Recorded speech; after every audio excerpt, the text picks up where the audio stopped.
Hi folks, this is Alison from Thriving While Disabled, and I'm speaking in the shade today because my migraine's acting up a bit, so I'm trying to stay shaded. Hope you all are doing well.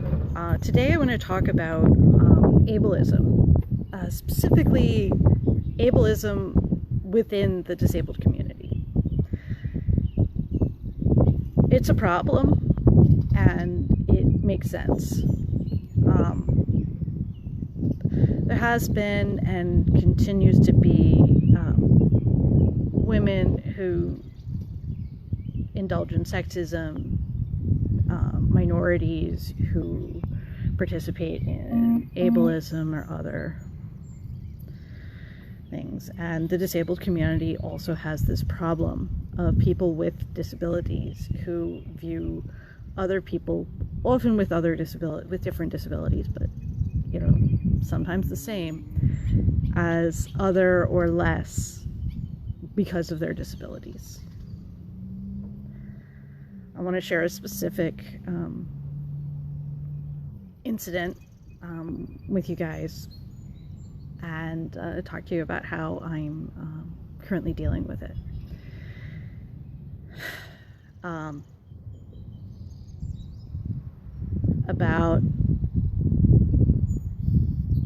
It's approaching a year ago now. It was in August of last year. A group that I'm very deeply involved with, BiRequest, had some really serious internal political issues. And I was on one side of it, and this other person was on the other side. In fact, there were sides is stupid, but the fact remains. And I was in a state of very severe emotional disarray. I had a lot going on in my life, including the politics, and that day my partner had also broken up to me in part because of these politics. And I was an emotional wreck.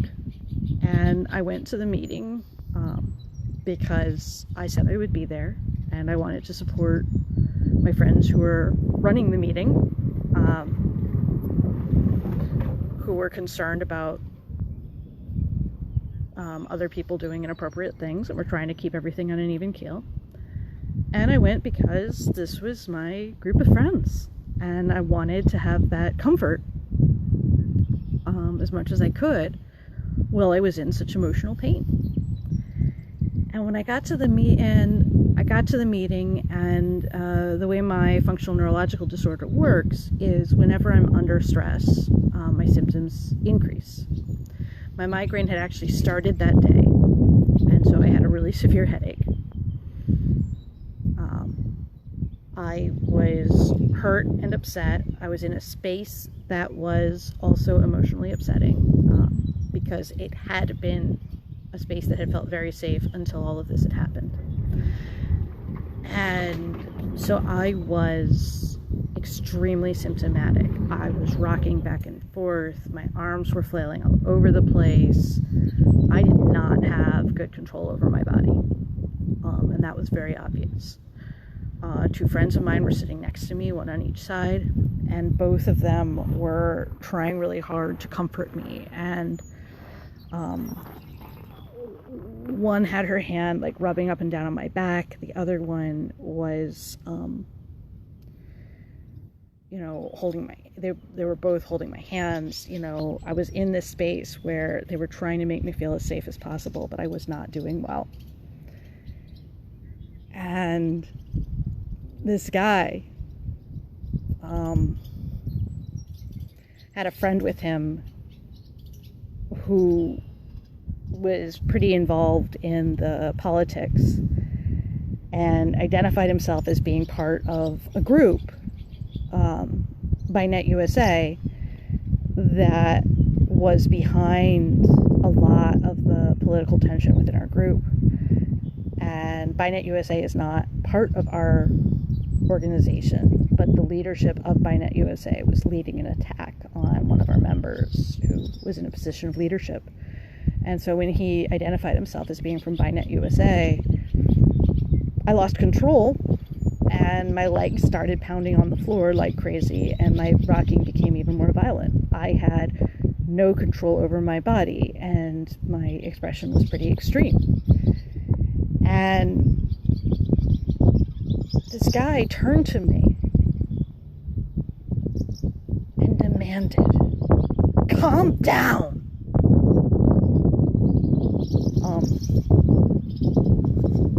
I didn't do anything at the time because I literally couldn't. His comment, of course, made me more angry. And so it took longer for me to regain control and get my symptoms back down.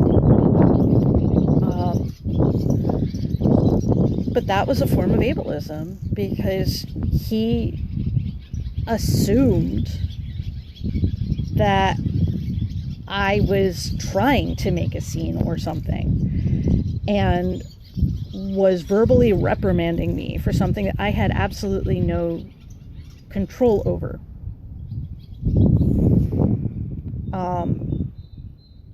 Several weeks later, we had mediation to try to resolve these issues. And he, same person, came over to me at the end of the meeting and called my name. And because I was in such a vulnerable emotional state, him getting my attention set off my symptoms, and my legs collapsed. And as I'm like kneeling on the floor trying to catch myself, he goes, "Oh, never mind," and rolls his eyes and turns to go away. Again, he took a physical symptom I had no control over and assumed that it was me consciously doing something, I guess to offend him or making a scene, something like that. It wasn't. That's just how my symptoms work. That's why on bad symptom days I don't usually go up to the city. This time my symptoms got bad after I got up there because my partner broke up with me when I met them for lunch, you know. I was feeling not so bad before that. And the second event was a very emotional thing. And I felt very obligated to be there. I wanted to represent my perspective, and I felt I owed it to the group to be there. And so, you know, I did everything I could to manage things, but I knew it was going to be something that would likely trigger my symptoms. I filed a complaint against this guy within our leadership because he's also part of leadership, basically stating that because of the way that he treated me, I was very concerned that he would do the same to other people with disabilities in similar circumstances. That he also could misinterpret another person being symptomatic, or misinterpret, you know, something that wasn't a behavior as a behavior, and make that person feel invalidated or rejected. And I didn't want that to happen, because I know for a lot of people with disabilities, having symptoms you can't control is extremely embarrassing. And it was for me for quite a while too, but I've reached a point of acceptance where I'm like, no, that's my symptom. I can't control that. I can't prevent that. I can only manage the rest of my response and make the determination ahead of time about if I'm so on the verge of symptoms that it's not a good idea for me to do something. So I brought this complaint, and I said, look, he is supposed to be leading our meetings. He is supposed to be representing our group. And I don't want our group to be associated with ableism. And I don't want to have the kind of issues I had with him, which I know are with him, to be somebody else's first experience within this space. And just over a week ago, they decided that there was no penalty for his behavior, even though in the course of investigating what happened, he steadfastly insisted that he was the victim, that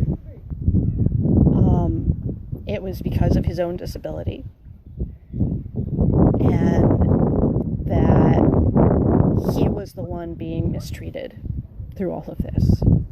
He also refused in any way to acknowledge any form of responsibility for the hurt I experienced or for his interpretation of what happened. He didn't seem to understand that. I don't know what he didn't understand, but he could not make a statement about his behavior causing me pain. He refused to do so. And maybe he was not capable of it. I don't know. But what I experienced was still ableism. And if he was really that unable to recognize his ability to cause pain, his responsibility for causing pain, then he shouldn't be part of leadership. Because that's a central part of being a leader, taking responsibility for your actions.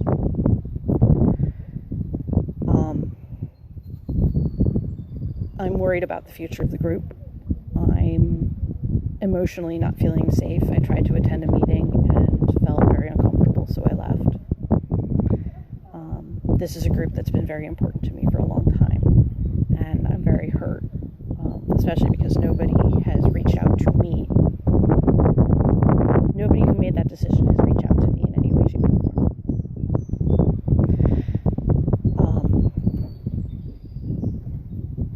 I am aware that it is possible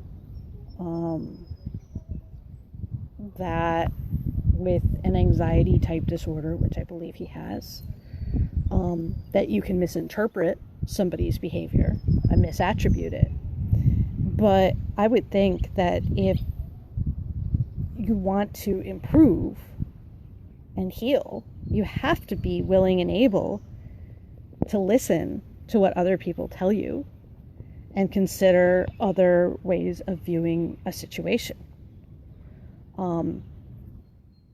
I wasn't asking for him to do a whole lot. I was asking for him to own his activity and take responsibility for it. I freely acknowledge I got symptomatic when that statement was made. I freely acknowledge that that triggered me. However, I did what I could and did not behave in an inappropriate way. He interpreted my actions and then demanded that I calm down, which in effect was a demand that I stop being symptomatic. When all he had to do was just not say anything. Just stay quiet, just not counter-accuse, just not respond. I was not making any accusation beyond that. I was hurt. And I was concerned about his future behavior. And now I feel very rejected by that group, and I'm coping with that. I have no choice but to live with that.